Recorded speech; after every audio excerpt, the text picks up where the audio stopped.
Today we're going to be talking over general strategies for Imperial Guard armour and 3 different vehicle heavy army lists.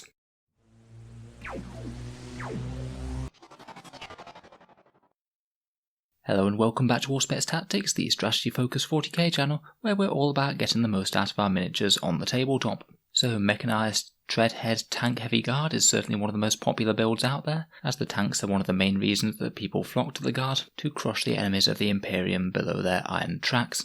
Compared with some previous editions, 8th edition is very freeing, and you can absolutely take entirely vehicle armies should you want to, though they do have some challenges. One of the biggest issues for the tank armies in 8th edition is the chance of getting locked up, so you absolutely need to screen them pretty well. If the enemy manages to get into combat with you, then the Guard don't have any good way of getting vehicles out of combat and still getting to fire in the next shooting phase. The only real good option that we have is using something like Smite or Psychic Maelstrom to kill an enemy trooper or two, which could free a tank up. This means that the pattern that we typically tend to see in Guard armies is a hefty body of infantry in front of a line of tanks and artillery, to stop the enemy getting straight to the important stuff right from the start. Another good principle for tanks in 8th edition is armour saturation, the idea of just having more tanks than your opponent can feasibly blow up. Generally your opponent's army is going to have a capacity for how many tanks they're going to be able to knock out in a turn. Maybe they could comfortably kill 2 tanks a turn. If you only have 4 tanks, then that's all your tanks dead turn 2. But if you have something like 12 tanks, that means they're going to be slogging through them all game long. Defense-wise, each additional tank will be one harder for your opponent to deal with, so that can make us want to spam more armour if possible. In terms of best regiments for tank armies, the standard Cadian and Kaschan are both very solid indeed. Cadian of reroll 1s when they stand still is great for any firepower, plus overlapping fields makes the army more efficient as a whole, and the Relic of Lost Cadia can be helpful as well. They also have their unique order which allows you to reroll the number of shots for a Leman Russ turret weapon, which is great too. Kaschans are also good. They get to reroll the number of shots, which you can also get from custom regiments now, plus their infantry will be a little bit fightier. They can also access things like Harker for reroll 1s. To be honest, I think that Kaschans are a little bit inferior to custom regiments with gunnery experts, if we're looking purely at the tanks, because it means that you can combine gunnery experts with one of the other good custom tank traits. I think the Kaschans really shine through if you're looking to both use their very good infantry as well as their tanks. Talon's another very good shout for armoured regiments, and it's definitely one of the best choice for a lot of our lighter vehicles, such as Sentinels for example. Being only ballistic skill 4+ means they're really susceptible to moving and then shooting, and it means that you'll just never want to move them if you want to get efficient firepower out of them. Talon gives you the movement and the firepower, so it's an excellent choice for light armoured regiments. I also forgot to write it on this list, but I'm a big fan of Vostroyan, particularly for the Leman Russ Punisher and the Leman Russ Demolisher, both of whom have 24-inch range weapons that are incredibly hard hitting and really do need that extra 30-inch range so they can stay back and better screened. Again, you can replicate this with a custom regiment now, with their Spotter Details perk, so the main advantage of Vostroyans is also being able to access their stratagem on top of this. +1 to hit for 1 command point is a useful one to have around, and just amps up the most important firepower in your army every turn. Finally, to go to the custom regiments, we have jury-rigged repairs. That's the one where you get to regenerate wounds on your tanks, the +6-inch range one from the Vostroyans for heavy weapons, and the gunnery experts one, which is basically the same as Kaschans. You get to reroll a dice when determining the number of shots for a weapon that has a random amount. Just for raw stats alone, the custom regiments are really attractive. Being able to combine your favourite 2 of these buffs is really powerful, and for me in competitive play, the main contest for them are the Cadians, who just get that firepower boost, but they also have that useful tank order, a great stratagem, and a useful relic. The Vigilus formations are great, particularly the Hammer of Sunderance from the Emperor's Fist Tank Company and the Emperor's Wrath Artillery Company to be able to make one of your artillery vehicles fire twice. And tank aces are pretty much mandatory as of the new Psychic Awakening book. There's 4 Russ ones that I really like. The reroll wound rolls, +1 AP, -1 damage, and +1 to save. And I also really like the full payload one for Basilisks and Manticores that makes their damage output a flat 3. So I've tried to put a few of these basic principles together into some lists. So we'll start off by taking this one completely to extremes. The first list that we have here is an absolute 100% vehicles army, and it's organised into 3 different spearheads, each headed up by a tank commander. For this one I've chosen just to keep it really nice and simple. They're all going to just be using a custom regiment with a +6-inch range trait and gunnery experts for rerolling the number of shots on multi-shot weapons. The extra range is certainly needed because we've included an absolute ton of demolisher tanks in this one. we have no less than 6 Lehman Russ demolishers, 3 of which are tank commanders, and with 30-inch range they should have decent threat range to be able to take out pretty much what they want in the midfield at least.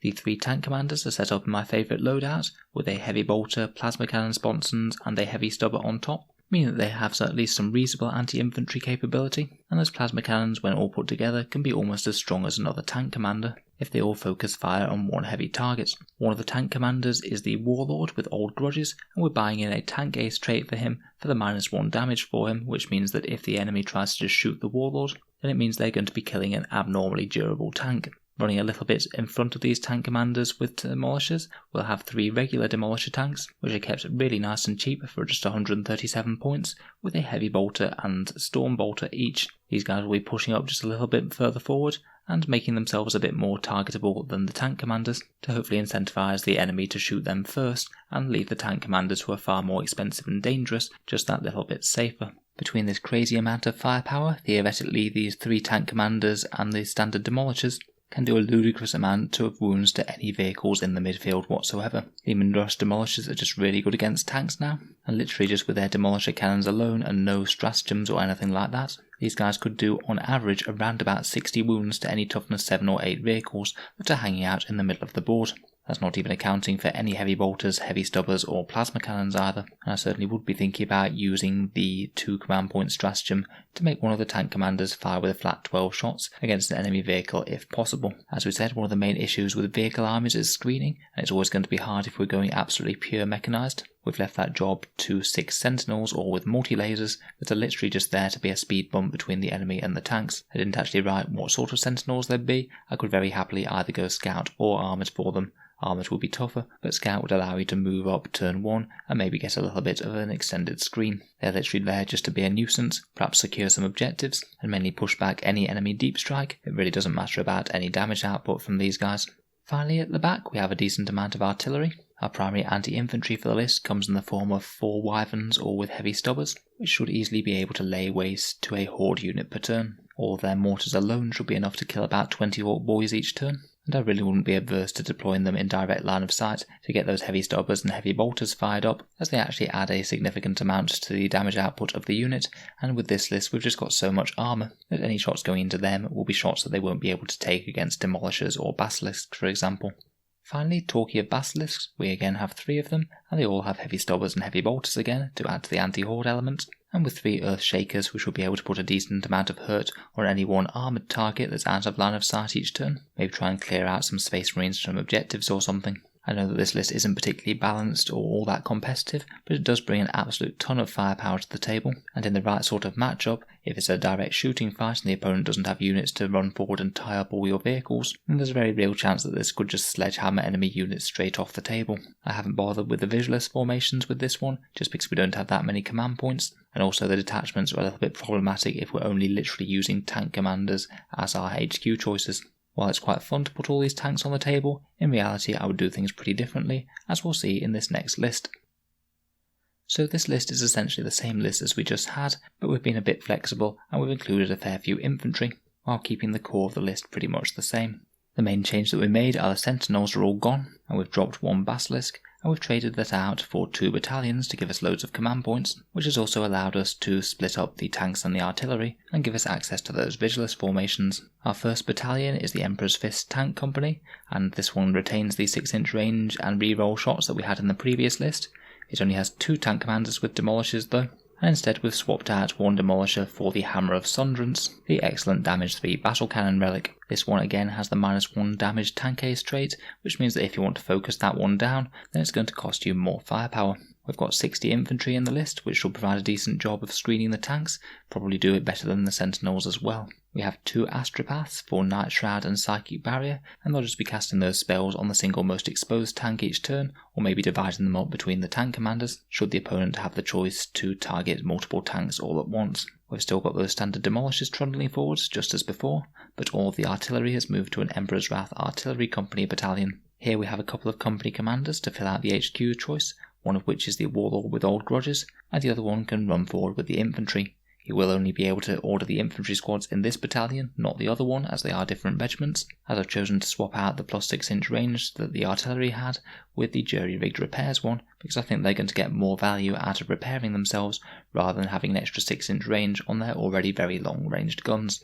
We have a Master of Ordnance to support all of these artillery, giving them reroll 1s whenever they target something that's greater than 36 inches away, which will synergize very nicely with rerolling the number of shots, so they're extra deadly compared with normal. Again, we've got a mighty 4 Wyverns with heavy stubbers and heavy bolters. They'll have to be deployed in 2 squadrons of 2 in this list, and they'll just be hoovering up infantry, because we're the Emperor's Wrath Artillery Company in this one. We'll likely choose to buy in the relic that allows one unit to ignore cover for a turn, and then think about double firing with that unit for an extra 2 command points. Finally, we've got 2 Basilisks, again armed with heavy stubber and heavy bolter, to try and ping armoured threats, and depending on the opponent's list, we could drop the tank ace from the other main battalion, and give one of these full payload if we think it's going to be more useful. I think about doing that if the opponent doesn't really have any good long-range anti-tank firepower, so that means that the Hammer of Sunderance could be safe. Overall, we've lost barely any firepower compared with the previous list, but we've gained a ton of bodies, an absolute ton of screening units, good defense support in the astropaths, access to the vigilus formations, and we've got our warlord on a company commander who is not going to get directly shot by the enemy. And we still have a good 12 vehicles in this for armour saturation purposes. On the whole, I do think that guard armies are a fair bit stronger if you add some infantry like this to an otherwise very tank heavy army. In a competitive game, I think that this one has decent objective securing abilities and also very strong firepower. In general, it's going to match up fairly poorly against anything with -1 to hit modifiers, particularly things like Eldar Flyer Spam, who will largely be able to take out the tanks quite well, while not taking very much damage in return. Anything that can overrun the infantry lines quickly as well, things like orcs that are jumping into the middle of the infantry and killing them all, and then being able to charge the tanks, could also pose decent problems. On the whole though, I do think that this is a very strong list as far as guard are concerned. Our third and final list, I thought I'd just try something out a little bit different, with the challenge to make a list that's mainly vehicles, and also all of the infantry in it also have transport vehicles. This is a fully mechanized infantry Talon brigade, where the core of the list is 6 infantry squads with plasma guns, all tucked away safely in chimeras with multi-lasers, heavy bolters and heavy stubbers. These troop units are actually really quite decently cheap. For a chimera full of infantry with the plasma gun, it'll cost you a mere 123 points, and they're going to prove more problematic to remove than both of those units individually, because of course you have to chew through the tank before you can get the anti-infantry firepower to bear on the infantry. We've also got a bunch of sentinels stomping about. Because they're Talon, we actually bothered to put some missile launchers on for this one, meaning that they can still use their decent movement and contribute to chipping away at the enemy from long range. For the HQs to support the infantry, we have 2 company commanders and 3 astropaths hidden in those chimeras for the most part, though the astropaths will likely be getting out early to cast Psychic Barrier and Night Shroud on tank commanders. Talking of the Leman Russ part of the list, with this one I've chosen to go with a more long-range strategy. All of our tank commanders and standard Russes have battle cannons, which admittedly are nowhere near as strong as the demolishers in terms of damage output, but they do have the advantage of decent range, and playing as Talon we don't have the extra 6-inch range to make them a lot more threatening. One of the nice things about playing as Talon means that sponsons are a lot more viable on the standard Russes, so we've equipped them with 3 heavy bolters and a heavy stubber as well, meaning that our standard Russes put out a decent amount of anti-infantry firepower as well. Again, we have a tank commander with the -1 damage trait and the Hammer of Sunderance, so I have chosen to make this the Emperor's Fist Tank Company. For a different slant on things, we could have thought about using the infantry mechanized formation from Vigilus, the Emperor's Blade Assault Company. I just find it very hard to pass up that excellent battle cannon. In terms of tactics in-game, we'll be using the infantry and the chimeras to be a screen and objective scoring units, and also help eliminate light infantry elements. The tank commanders will be trying to make full use of the Talhan order to move, shoot and move, meaning that they can hopefully engage enemy targets, then drop back out of line of sight. And if we wanted, we could even think about outflanking elements of the army, maybe have a chimera with some infantry in it arrive on an enemy flank to contest an unexpected objective. I do think that this one lacks some of the raw damage output of some of the other lists. In particular, it won't chew through tanks and armoured targets anywhere near as quickly without those demolisher cannons, but I think it does make up for it for having a lot of heavy bolter firepower, which is very flexible and able to do at least a decent amount of damage to both tanks and infantry. I think doing well with this sort of list would require really thinking the movement through of the units and trying to get the most out of the Talon trait, rather than just trying to overwhelm the opponent with mass firepower,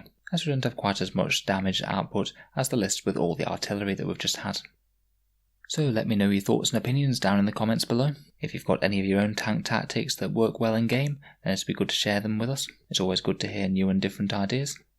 If you've enjoyed the video, then feel free to subscribe to Auspex Tactics for more 40k content every day. And if you have been enjoying the videos regularly, then any support on Patreon is greatly appreciated. It is the thing that allows me to spend all this time making YouTube videos, so if you are enjoying the content regularly, then any support would be really helpful. In any case, a massive thank you for listening, and I'll hope to see you guys next time.